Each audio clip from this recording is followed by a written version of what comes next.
And what's up, guys? Hurry on. Welcome back to the OS Rick Project, episode 25. I hope you guys are having a wonderful day. I appreciate you guys listening, whether you're on your way to work, you're out for a walk, whether you're doing your hobbies. I just want to say thank you very much, man. I really appreciate you guys hanging out and just listening to what I gotta say, and and hit me up whenever you guys have any questions, concerns, and comments.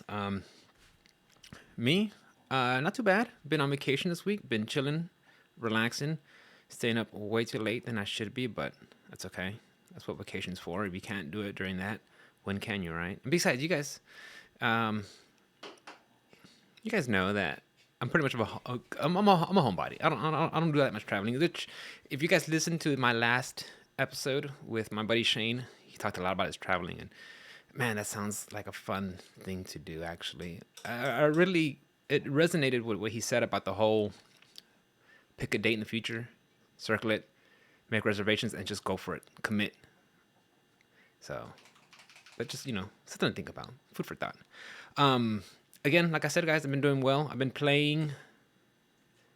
I recently picked up on the Nintendo Switch Near Automata, and I have been enjoying it. I really do like that little console a lot, guys, and I want to see more ports go to it. And my experiences have been fun. I'm enjoying it. It's not too bad. There is some frame dip issues every once in a while, but it's nothing that's gonna like take me away from the game. Um, I did have to change some of the controls on it because you have, your jump, heavy attack, light attack, evade, and similar to when I was playing Metroid Dread, you have to be very, very. You gotta be very good at manipulating your hands on the when you have it in handheld mode. Because sometimes, if I mean, I have medium, small size hands, but if you have like super large mitts and you're trying to play it on handheld, it might give you an issue. But of course, you always have the option. That's the beauty of the Switch, that you can just put it on tabletop mode and grab a Pro controller and just play it that way. But I've been having a blast. I picked it up the other day, and I'm just waiting for more ports to come out on the Switch. I know for sure we have Persona 5 Royal, which is coming out sometime next week. I'm excited for that. I would definitely plan on picking that up day one. And I remember when um,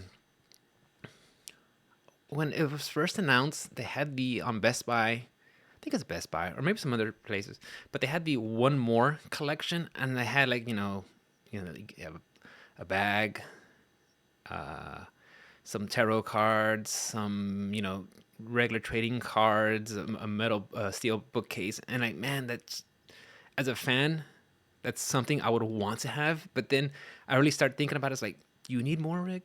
Do you really need more? It's just it's fine. It's what's important is the game itself. If I could just get a physical copy of the game, at the end of the day, that's what matters, right? All the extra stuff is just extra stuff. And besides, I am not lacking for stuff to collect. If you guys could see my bookshelf in the background, I have a ton of stuff already. So, um, besides that, I don't know if you guys are aware, but I have been getting into miniatures. I've been assembling them and painting them. I've been having a good time. I don't know how to play the game. It's Age Sigmar, by the way. I don't know how to play the game, but I have been enjoying just building them and assembling them. And what I've been doing is I'll just go to YouTube, and I've been listening to this guy named Smogtown, and all he does is has these lengthy monologues and breakdowns of everything Elden Ring, and I've been enjoying it a lot. It's just something to listen to in the background, and if you guys are into that also, or regardless of what hobby you have, right? But if you just like to have something playing in the background to listen, I would suggest it, guys. Check it out, because if you're a fan of Elden Ring, just have it playing in the background, because you get a lot of information. This guy goes in depth, and there's a lot of other people and YouTube personalities that do that also. But the fact that some of the episodes are like 45 minutes, an hour long, and you just listen, and it's really enjoyable because uh, it's a huge story. It's huge. You guys played it. You guys already know how I feel about the game. I love it. It's not perfect, but I do very much enjoy it, and check it out. So let's get right into it. So last weekend was the Street Fighter 6 beta. I didn't get into it. I didn't sign up for it. When it comes to the betas, I'd rather just wait till the final and finished product is released, and then I'll get my hands onto it, because I've always it's a beta. Things could change. Things could be pushed back. Could be manipulated. Not manipulated, but it could be, it just could be altered, and something could. It's not going to be the same. Things will be changed, and it's fine. I know some people are really excited about getting into it, and a lot of people were just really bummed out about not being a part of the process. And it was a closed beta, so there was that was bound to happen, right? Some people that signed up just were not in it, and it was funny because I know, I do enjoy getting on Twitter, because it's a place for me to find information and different views on a lot of things that I'm into. Uh, but a lot of the but Twitter has this bad habit of trying to tell you what other people think. Besides the thing that you're interested in, they'll try suggesting other things, like this person likes so and so, and this person also follows this, and that's cool. But for the most part, I don't care unless it's something that I specifically want to look for, because there was a lot of other people that said, so and so likes this, so they'll just put their tweets on your timeline, and you have the option to shut that off. But like I said, I want to see other. When you throw a bigger, have a bigger net, you can get more information, get more video game use and stuff. But anyways, you start seeing people like almost have this FOMO, this fear of missing out because they didn't get the game, and of course that causes a demand. With low supply, high demand, people were getting these codes and going to eBay and selling them for I've heard people saying they were averaging around $25. I've seen screenshots, they could have been doctored, that were going up to several hundreds of dollars. So I don't know, take that with a grain of salt, guys. I don't know how true that is, but I just find it weird that, yes, I love Street Fighter, you guys know that, but I'm not going to pay anything for 72 hours of a beta. If for some weird reason I was handed a code and I'm like, yeah, sure, try it out, but I said I didn't sign up for it. But I just find it strange how people just have to be part of the conversation. I mean, if the game was just released to the public, then yeah, of course, that's the best time to get into the game. Whether it's Elden Ring or the God of War or the next Call of Duty, or whatever game it is that's has a major impact. Yeah, you want to be part of the conversation, but it's just a beta, and if you're not in it, it's fine. At the end of the day, I think it's really just the influencers, the content creators that were really upset about not getting it, and understandably so. But for the most part, that the big names were going to get into the beta. I mean, it would be stupid on Capcom's part if they didn't give the big names codes to the beta to get in there, because it's free advertisement, right? So of course, the big names, no surprise, were able to get into the beta, and I saw some stuff here and there throughout the weekend. I mean, I'll watch some things. The game does look interesting. I'm still not sold on the whole visuals of the game. I'm not saying they're bad, but it's just, I'm not. When I first saw the trailer, I didn't love it right away, and it's fine, because I've known. I mean, I'm the kind of person that once I get into the game, all that will disappear. It'll be all about just the mechanics, how to play the game, where is my character, where's the opponent, the space between us, and then just play. All the graphics will go away. It's fine. It'll just be secondary. But from what I saw, it looked good. It looks like seems to be a very positive beta from a lot of people that played it. And of course, you got people coming out like, oh, this is going to be the best game ever. I can't wait to get everybody in there. This is going to beat everything. It's going to be so-and-so. But how many times have you seen that, guys, where a game comes out and then, they realize they suck at it. They start saying, no, this game sucks. Street Fighter 5 was better. Or when Street Fighter 5 came out, this game sucks. Street Fighter 4 was better. Or when Street Fighter 4 came out, this game sucks. Third Strike was better. Like it happens. There's always that one person or group of people that are like want to play the older games. Like, oh, fine. Well, then go play the older games. Don't just shut up. Let other people enjoy what's out now. So I'm looking forward to that. And I think I might have mentioned this already, guys. But if I was to predict, it's gonna be a bold prediction, guys. But sometime in February, that's when the game's gonna come out. I believe. I think the game is closer than we think. Maybe one or two more betas are gonna be released. For sure, there's gonna be a public one because they're gonna want to test the servers and everything to see if it can handle it and all the netcode. And again, just if you guys are into fighting games and Street Fighter 6 on your radar, you probably got some news on how the beta was received, and it's very positive. So I'm looking forward to it. But again, me not playing it over the weekend is fine. The game's gonna be here for a long while. I'll have a lot of time to play it and enjoy it and catch up with it.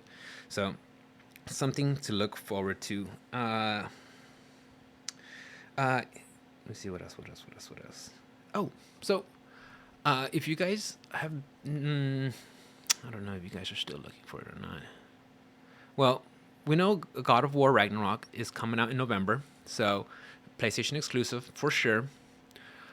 Are you guys gonna play it on y'all's base PS4, on y'all's PlayStation 4 Pros? Or are y'all gonna like get a PlayStation 5 and play it on there? Because even though you might not see the console available on shelves when you go to the box stores, they are, from what I've been seeing, available if you sign up on Amazon and on the PlayStation 5 online store. And I think that's going to be the way to go, guys. Of course, I suggested that there's always bots that announce when to come out, but I think right now it's probably a good time to go directly to Amazon and Sony to sign up for the console and get it.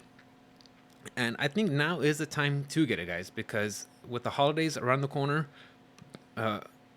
it's time to be in the current gen. It's not next gen. It's the current gen. It's now, and I think that's where you should be heading towards, guys, for real. Because with all these other games that are on the horizon, I think you'll be doing yourself a disservice, honestly. Just not getting the full effect of the game, and not so much because on the graphics side, but what I notice is, and this is a problem I have sometimes with the Switch when it comes to ports, is the load times. That can be, it's just like, oh, come on, you just want to get into the game. Or, it's easy to get you out of the game when you're just having to leave the central hub and go to the main map and then loading. And for sure, I remember when I was playing Obsidian's The Outer Worlds. That was a turn off for me. It was the loading times were just horrendous. So, if you guys are in the market for getting the new next gen, the current gen, I should say, now get it now. Stop procrastinating. It's just gonna get with the holidays. The demand is gonna pick up again. So just get ready for that. Speaking of supply and demand, the Steam Deck. Excuse me, guys. Valve has said that there is no longer that all their reservations have been met, that there is no more queue times. So if you guys are interested in getting one, you should go out and sign up and get one. I'm kind of on the fence about getting a Steam Deck, but the thing is, like, I don't necessarily need it. Like, the role that it would fill is already being served by the Nintendo Switch. I mean, to play Elden Ring in handheld, that'd probably be nice. To play. Okay, that's like the only other game I play. I play mostly fighting games. I just can't justify getting a Steam Deck. The idea sounds great. And if you guys play a lot more single player games, that might be right up your alley if you're not into the Switch. But when it comes to stuff like that, I've always been hesitant on being an early adopter when it comes to the first gen of anything.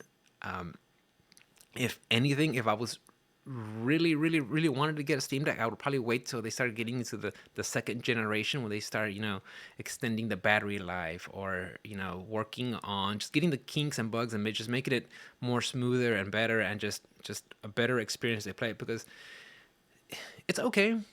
I like it, but again, it's not. I'm not at the point where I want to have to get one. So take it as it is, guys. If you guys are interested in it, the apparently the reservations are done with. You could just go up and get one. That being said, Valve has announced that they are having a Steam Deck dock, Steam Steam Deck dock at $89. So you could get it comes up with three USB ports, USB C for power, a display port, an HDMI, and a Ethernet port, which pretty good. It's pretty handy, especially when you want to like download your games. I know my wife, when she wants to download a game, she actually brings it over and hard lines it to one of our the Ethernet ports, Ethernets. That way it could just get the game down way faster. And that's something I am curious to see. I remember when the Steam Deck was first announced, that a lot of people in the FGC were talking about, man, this could be a new way to have, PC setups for fighting games. Of course, it didn't really pan out all that way. Again, I think it's mostly just because it's still the first iteration of the Steam Deck. But maybe with this dock, it'll help with that. That way, you can actually you can connect your controllers directly into the Steam Deck itself. Um, when it comes to fighting games and controls, guys, I always prefer being just hardlined. That's just me personally. I always feel like I just it's peace of mind to have a connection straight into the console itself. Bluetooth, I'm sure it works fine, but that's just me. I'm weird like that. But knowing that this Steam Deck dock will provide actual ports to to the console itself, to the handheld, I think that's a good sign. And I'm curious to see how it's going to play when you actually have it connected to a monitor via display port. I think that's going to be awesome. I think that's where it's going to start meeting some potential to be for offline tournaments to happen like on the PC side, because I'm very curious for that to happen. And like I said, when it first was talked about, I had high hopes, and because I think it'll be great, just straight up, because consoles, the PlayStation 4 is already showing its age, and especially with this new line of fighting games around the corner, uh, I want to see how that's gonna work, because how, and I'm curious, guys, and I need to talk to my friend Johnny about it, because I'm curious how TOs, tournament organizers, uh, how are they gonna like transition going back to an offline with the next set of mainline fighters, Tekken 8, which they already said it's gonna be on current generation consoles, and Street Fighter 5, where they said it'll still be available on PlayStation 4, but I'm curious how that's gonna function. Will that still be up to snuff? Will it be the standard to play it on? So we'll see, because to have a tournament, and let's just say you want to have 4 setups, 8 setups with all PlayStation 5s, like, oh, that's gonna add up real quick. And I already know from what I've seen, and from what I've heard and listened, and just being a little bit in the know, that the tournament organizers, they don't really make that much revenue off the tournament. It's really tight, and it's a passion thing. It's a thing that they love to do with the community. So I'm curious how that's gonna work out, and I think that's another way that the Steam Deck could shine in that role. So we'll keep our fingers crossed. Um, Overwatch 2. I'm sure you guys have heard about it. It's been big. It's the next iteration of Overwatch. Activision Blizzard stated that you will be needing you'll be needing your phone to verify, to text, use it as a authenticator to get into the game. And apparently, looking into that, I saw that some people who have like prepaid phones were having issues and could not get into the game. So I think Activision Blizzard is rolling back on some of that, um, which kind of, I don't play the game, but knowing that that's what they have to do and that people are not able to play a game because of that, that's for sure frustrating, right? But the thing is, it's like, what's Activision Blizzard trying to do with all that? They're trying to like get rid of like fake accounts, try to like protect people from other like from toxic people. If you're gonna have an online event, how are you gonna regulate all those people at any given time? You're gonna have to you would have to have a dedicated team of people just around the clock monitoring everything. And I don't know if that's actually feasible. And that's one of the risks that you have to take, one of the hazards that is part of the online gaming. Of course, no one wants to be called nasty things online. Nobody does. Of course not. But there's people that do that. And you guys know that, depending on what online community you come from, whether it's fighting games, whether it's from League, whether it's from Overwatch, whether it's from Call of Duty. I mean, there are people out there that are just nasty because they know they are hiding behind a monitor and they'll spew out whatever they want. Of course, they're not going to say it to your face. Um, they're not going to say it to your face, but they'll say it behind, their screen. But that's something that you kind of have to take on. That there is a risk of coming across toxic people and nasty people. I mean, it's going to happen. And I think trying to protect people using, these authenticators just to get into your game, I don't think that's the way to go, in my opinion. Yes, we want safe communities, but at what cost, though? If you're willing to sacrifice liberty for safety, you deserve neither. That's Benjamin Franklin. And I think that still holds true even for this, guys, because what and then I might have covered this on the previous episode, but Overwatch said that they will be. What did Overwatch say? I said Activision Blizzard.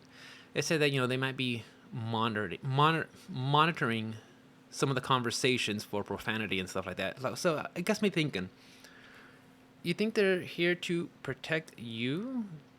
Or you think they're just going to be like listening in and maybe get some information? I mean, just think about it, guys. Think about it. I mean, you think they have your best interest at heart when they're going to sell you, $40 watch point packs and a free to play game, or have you play 100 matches so you can unlock all the previous players if you're a first time player. It just when you hear stuff like that, it's like, man, I get it, man. You want to protect people, but there's some risks. There's a risk to everything, regardless of what it is. Whether you're on your way to work and get in your car, whether you have bad habits of constantly drinking and smoking, or not exercising, or eating bad, or getting online. There's always risks. So I feel like trying to protect everybody, I don't know. I mean, I'm not saying.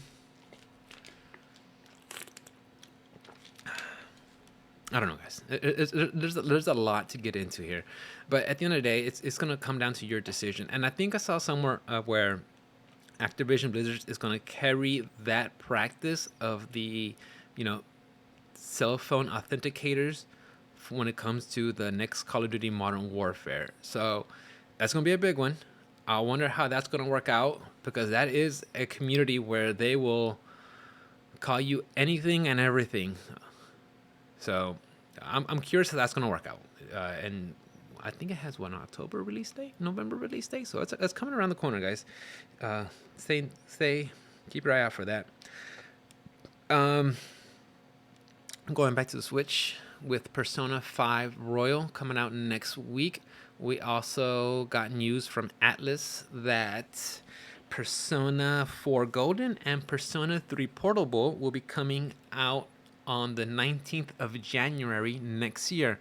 So I'm very, very excited for that.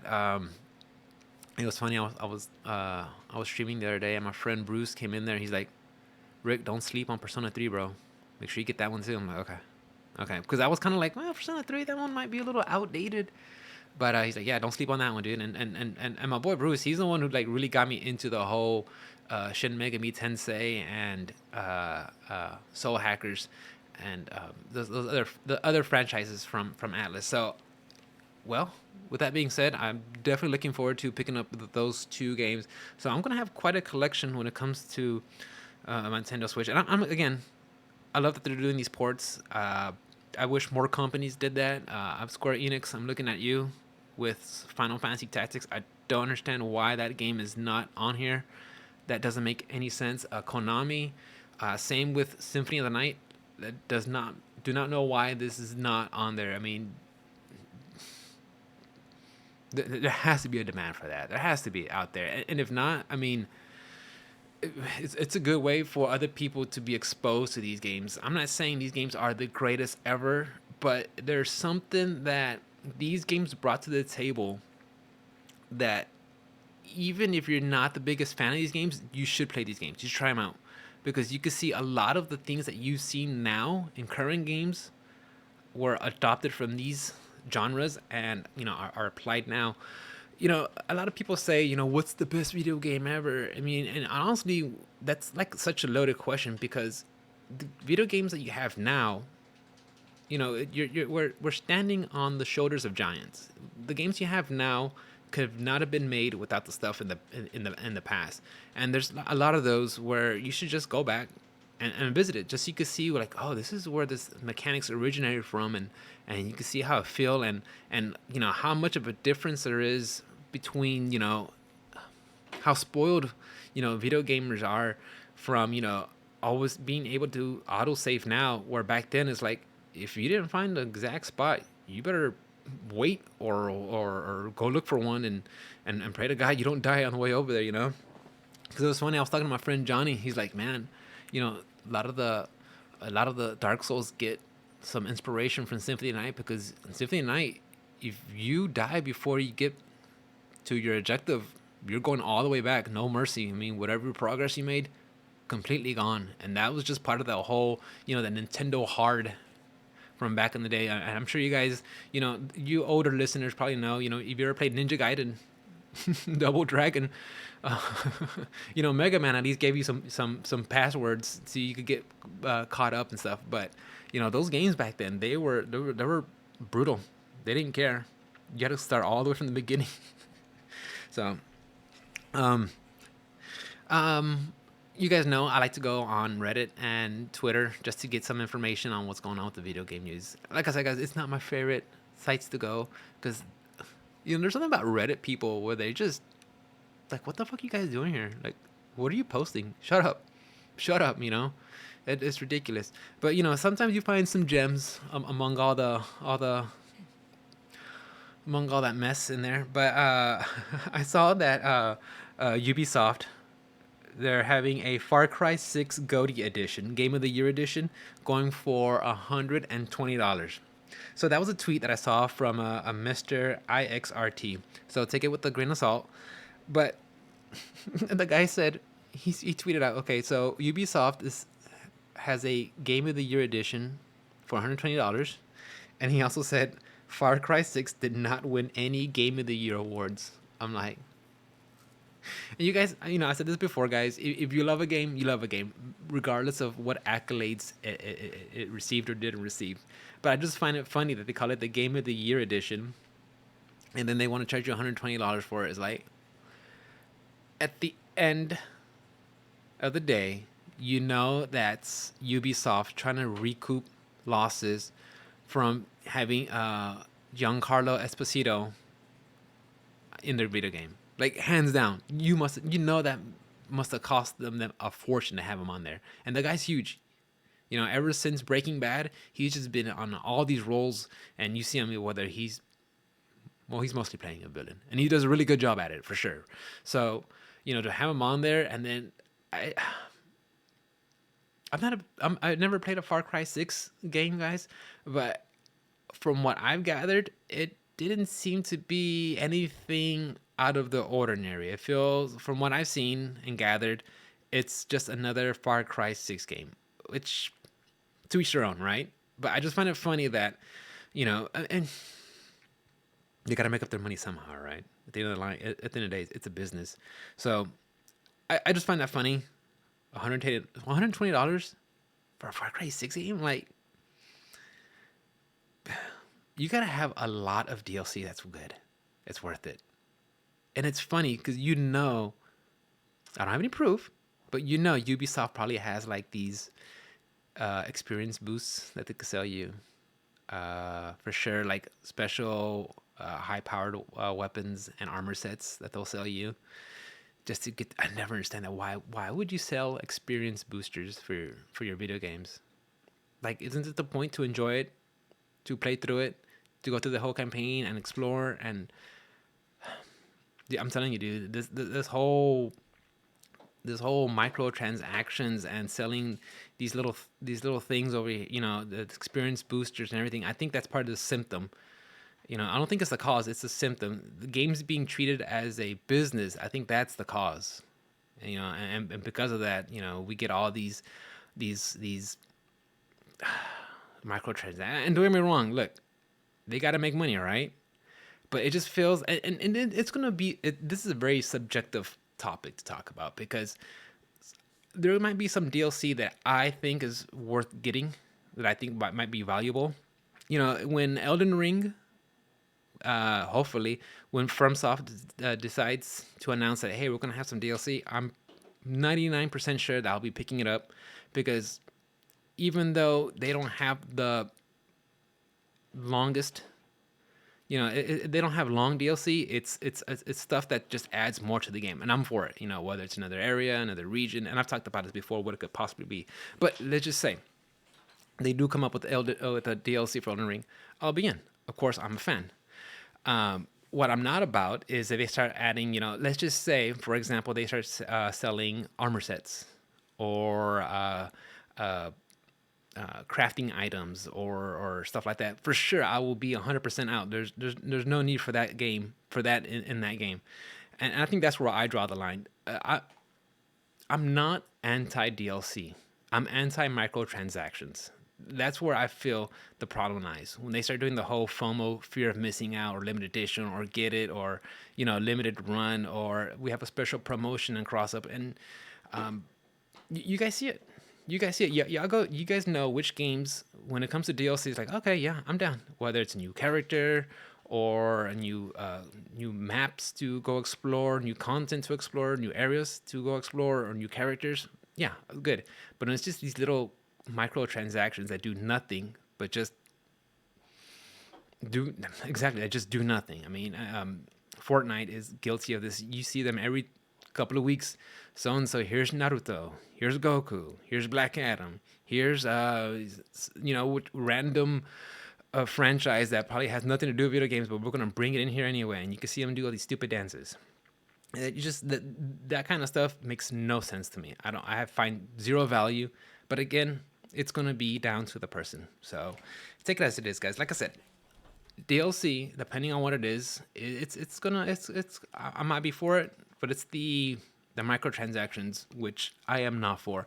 And honestly, I might have talked about this before, guys. If they were more transparent with where this money goes, if they said, "Oh yeah, 90% of this is going straight to developers," I'd probably feel a little bit better about that. But I don't think it goes that way, man.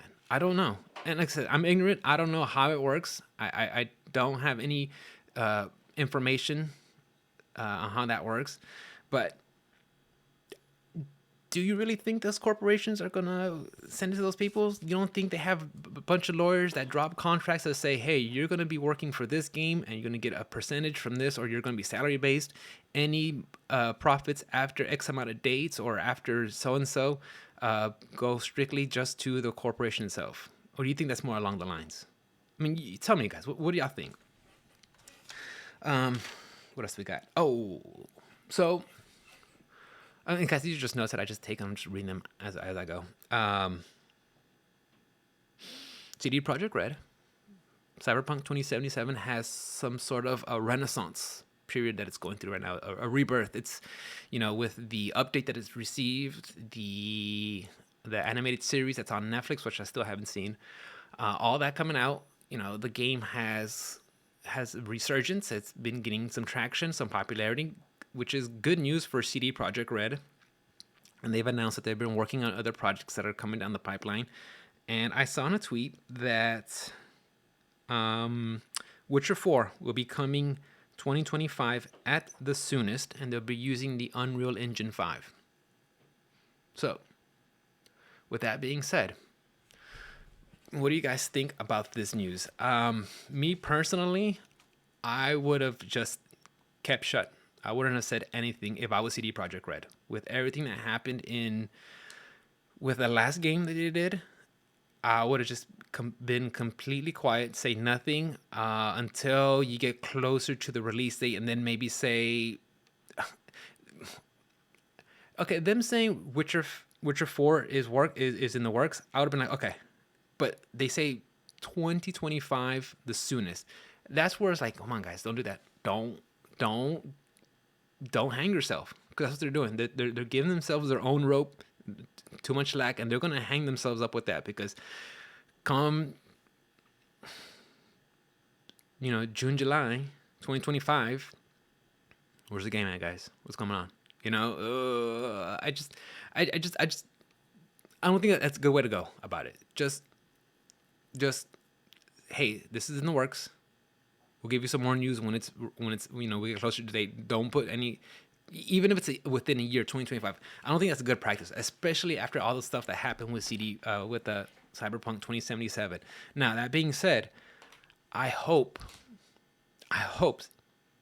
and I'm not a fan of CD Projekt Red. I've not played any of their games.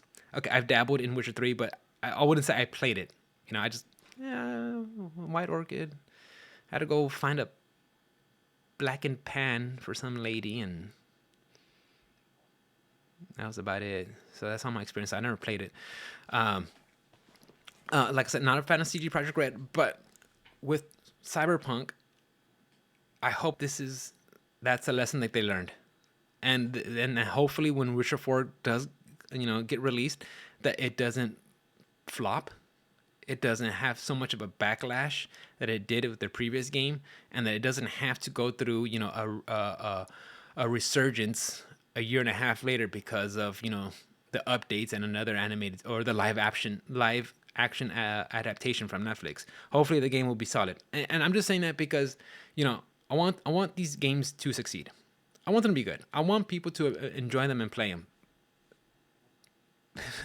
Because honestly, if you think about it, what good does it do to anybody when it just comes out in a mess like it did with Cyberpunk? Nothing. It just sucks. I mean, there's no one happy about that, right? It just sucks, especially in just enjoying video games. Like when your friends play and are hype about it, and then you talk to them like, this game sucks. So like, man, you don't want to hear that, man. You want them to have a good time, because as niche as I take that back. Video game is not niche.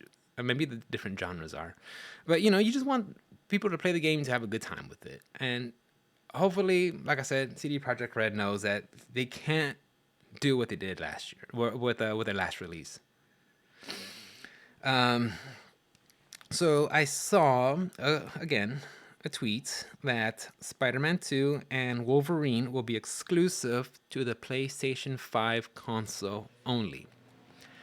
I did a little bit of digging, but I didn't find anything directly from Herman Holtz or from Jim Ryan or from anybody at Sony that said that this is for sure exclusive. It sounds like it very much could be, and I'm hoping that is what they do. Similar with what Bandai Namco is doing with Tekken 8, where it will be only on the Xbox Series X, S, PC, and PlayStation 5. That Sony starts realizing, if you're not with the program by now, too bad. I mean, at some point, it's going to happen, and you can't compromise. And I know I've had this conversation with my boy Ruben. Guys, make sure to check out his podcast, Option Select Podcast. But I know I've had a conversation with him where, he's kind of the mindset, and I don't want to put words in his mouth, but he's part of the mindset where Sony needs to start going in that direction where they need to focus on just the current gen, i.e., PlayStation 5. And I think, and I've always kind of been on the other side of that point, because I feel like within the first year or two, if with Sony wanting to dip their releases on the previous gen and current gen, for a business sake to get revenue on both sides, that's understandable. But now at this point, it's time, guys. I mean, if at this point, it's only going to hinder developers having to neuter their game to make it run on a platform that's what, 2014, 2013, 2014, 2013, around there. It just, there's no need for that anymore, guys. It's if you're really into this hobby, you would know that, okay, you have to upgrade, and developers are taking that into account. So if this is true, though, so take it with a grain of salt. But I like to see that. And we're at the time now where if you're not with it, I mean, I don't know what to tell you guys. You gotta want it by now. But that's probably gonna run great. But the thing is, now, if there's a kernel of truth to that, if they say it's exclusive to PlayStation 5, I really do feel that Sony's missing out on not bringing their exclusives to the PC. I really do feel like they're missing out. If this is some sort of angle for them to, well, this is gonna want them to get the current gen, I could see that. I could see that for sure. But not everybody is on there. I mean, I'm fortunate that my wife has a PlayStation 5, so I could play if I want to, if I really wanted to play these games. But if not, if I was able to get the option to play it on the PC, of course. I mean, I would be purchasing their game, so they will still get revenue from that. But I don't know if you can justify someone who's like a fan of Spider-Man. Are they gonna also be willing to shell out $500 for the console if they haven't already? So I find that weird that Sony doesn't take that into account. Like there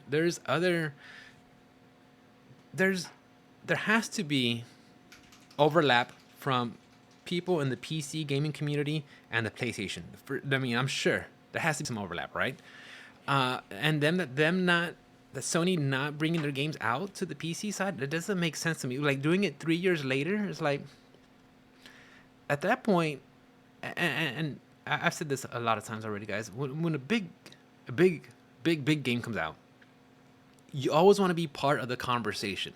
When you hang out with your friends that are also playing the game, it sucks when you're talking to them. It's four other friends, and they're all talking about the game that's out now, and you haven't gone to it because it's not available to you. That sucks. Or because I'm waiting for the PC port 3 years later. By the time that comes out, like that's gonna be old news. So, on that aspect, I just don't understand why Sony doesn't bring, like, they want to have more of a presence. I think that's a good way to head into being releasing on the PC side, So we'll see how that goes. I'm curious, guys. Y'all give me y'all's thoughts when it comes to stuff like that. What else do we have? Oh, the Microsoft Activision deal. It's still getting hung up apparently in Brazil. That seems to be. I don't think Brazil cares. To tell you the truth, that's going fine, and now it's hung up in the UK. So I know we talked about it already. It seems like it's gonna go through. It doesn't seem like it's gonna go through. It seems like it's being hung up. Who knows? They bring up these arguments. Apparently, Call of Duty is way too big, and they shouldn't be having access to it. Blah blah blah. I don't care. But it's just at this point, I just want to see Microsoft get Activision Blizzard. Just I could see. I want to see Sony's feet get put to the fire. Like, all right, guys, what are you gonna do now? That's what I want to see, because if anything, If anything, it'll force Sony. Well, nothing can force Sony, right? But let's just say, hypothetically, this will put Sony in a situation where you got to start breaking out of what's been working well for them, right? When it comes down to the single player, narrative based game, they got it down, right? Whether it's your okay, narrative based, action based, stealth based, whatever you want to call it, whether it's your uh, Horizon Forbidden West or your Last of Us 2 or your Uncharted or your God of War Ragnarok, all those games that I listed have very popular first player gameplay. We know that. But where it's lacking is on the multiplayer side. Do some of those games have multiplayer? Yeah, I know. Last of Us had some multiplayer. Ghost of Tsushima has some multiplayer on there. But is it as big as Call of Duty? No. No. But no, not even in the same ballpark, right? So if Microsoft gets Activision Blizzard and they have Call of Duty, and they said, it'll be available for PlayStation for a couple of years, but after then, they're gonna go just straight to their platforms. You don't get in the business of buying studios just so you could share all the IPs. If that forces Sony to get out of their comfort zone, I'm all for it. I want to see that. What does it bring? What kind of innovation do they have to bring to the table now to bring, some of those fans that are on, on the fence about Call of Duty, to bring them back to their platform, to their format, to their games? That's where I'm interested in it. That's what I want to see. I want to see Sony do something on the multiplayer side. Can they do something fun? Or do they take the Microsoft route and start buying other stuff? But I don't know. When it comes to the Call of Duty stuff, Call of Duty multiplayer, that's a behemoth. It's a giant. I mean, Battlefield 2042 tries, but it pales in comparison. I mean, the last game is still not a good spot, guys. Not at all. But that's what I'm curious about, guys. That's what I want to see. I want to see Microsoft grab Activision Blizzard because I want it to light a fire under Sony's ass and let them do something. What does that bring out? Innovation, new gaming, new ideas. So the Meta Quest Pro, I think it's like Zuckerberg's and Meta's VR goggles headset, is gonna be priced at $1,500. You guys like VR that much? Are you gonna spend $1,500? Like, look, I got a beefy PC. I paid a lot for it, but this thing's gonna last me. This thing's gonna last me until the PlayStation 7. Okay.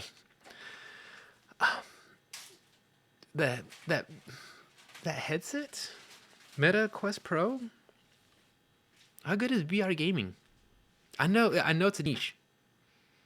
It's there. Some people enjoy it, but I have yet to see that become the standard. Once VR gaming becomes a standard, maybe $1,500. No, even then, like who's gonna get? And of course, it is cutting edge technology. It's brand new stuff. It's always gonna be expensive. I mean, you guys know that. Whether I'm gonna be showing my age, but when cell phones first came out, or Blu-ray players first came out, or when CDs and CD players first came out, that technology was hella expensive. And I don't even say hella. That's how expensive it was. So, of course, now if you go and get a Blu-ray player, DVD player, CD player, what?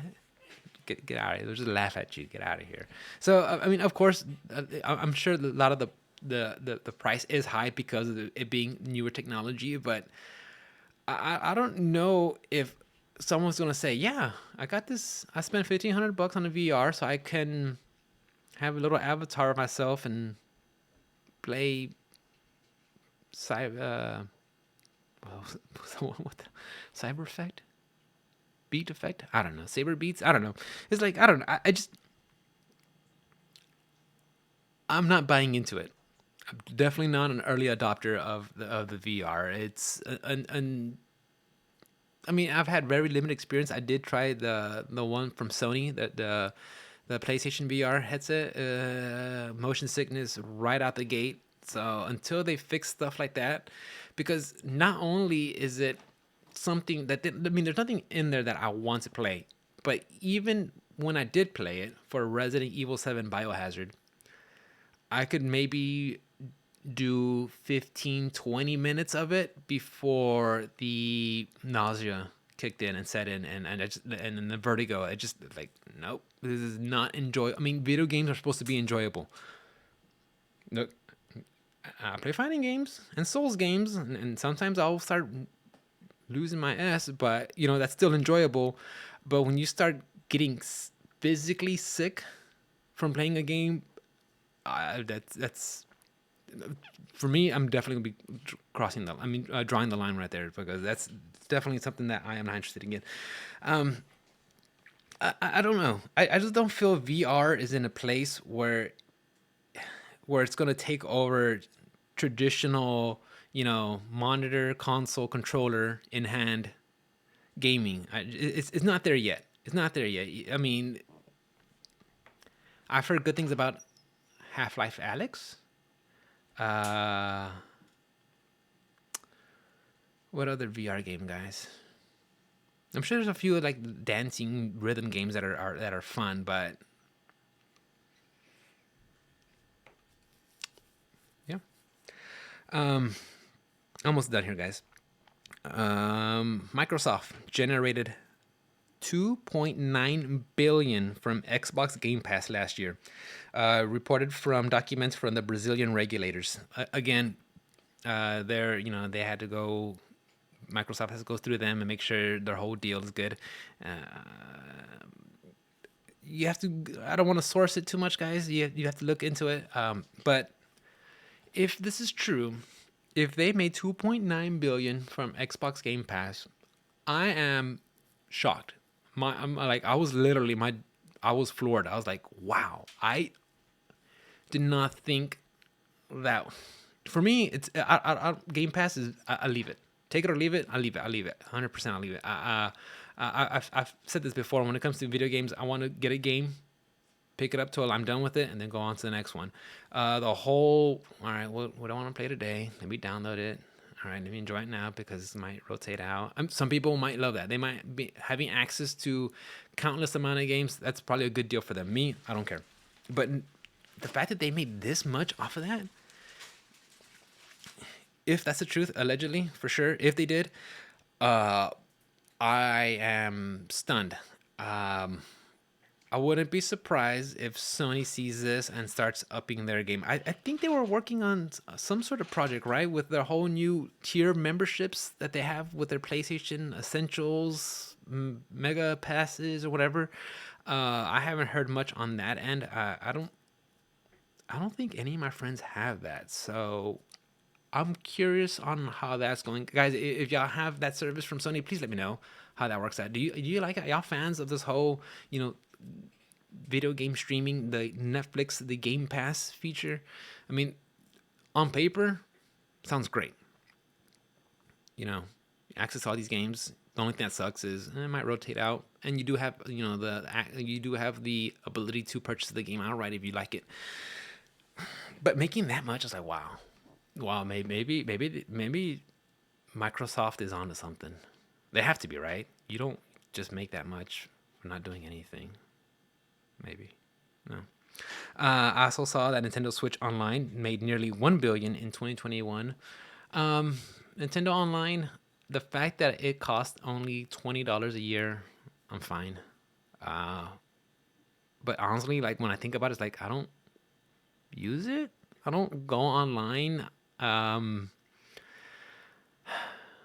think this year I'm gonna have to just sit back and be like, yeah, maybe we axe that. It's just even though it's just $20. Do I need that? Does it provide anything? I don't play Nintendo Switch online games. You guys know that if I can't get hardlined, there's no point in me playing it. When I did play Smash, trying to go online when I was playing with my friend Ruben, he just lives on the other side of town. Our connection was okay. Sometimes it'd suck, but I'm not a fan. So yeah, not too bad on Nintendo. Two more things, guys. I'll let you go. I promise. All right. Fall Guys. So the community, I, I saw this on, I think it was Reddit or Twitter, but the community is not happy in Fall Guys. Apparently because of the S SBMM, skill based matchmaking, and I find it funny. Where yes, it's a battle royale. There's gonna be some competition, but why would you be upset about getting matched with other players that are in a similar, in the same rank as you are, in the same play skill? It's like, and I think it's funny where people start saying, well, it just becomes, it becomes sweaty and a bunch of tryhards. I gotta compete. It's like, what do you think you're doing? You think you just want to get handed like it. I don't want to go on like on a boomer rant, guys, but it feels like it's like you want to win and you don't want competition. Like, what's this gonna do for you? Like, what does? Yeah, it's a video game. You're not gonna get anything. You're not gonna get promoted. You're not gonna get a raise. You're not gonna nothing. You're just gonna get that. That you get that little. Hey, I won, great. But it's that's like if Fall Guys is too sweaty or too many tryhards, they're too tough for you. Like, what are you doing in your life that this is hard? It's just and I want to go beyond Fall Guys, right? Any other games, I hear a lot about this when it comes to like first person shooters and stuff like that, where skill based matchmaking sucks because there's a bunch of tryhards. Like, what do you expect? You just want to play robots? So then just make a lobby with robots and play them. It I don't understand that logic. You're here to compete with other people on an online environment. If I'm missing something, guys, let me know, please. I'm curious. Of course, I'm coming at it from, I play a lot of fighting games. I want people to be in the same skill or better than me so I can learn new things. When I go to look up combos for Leo White Fang, I don't go and look at the,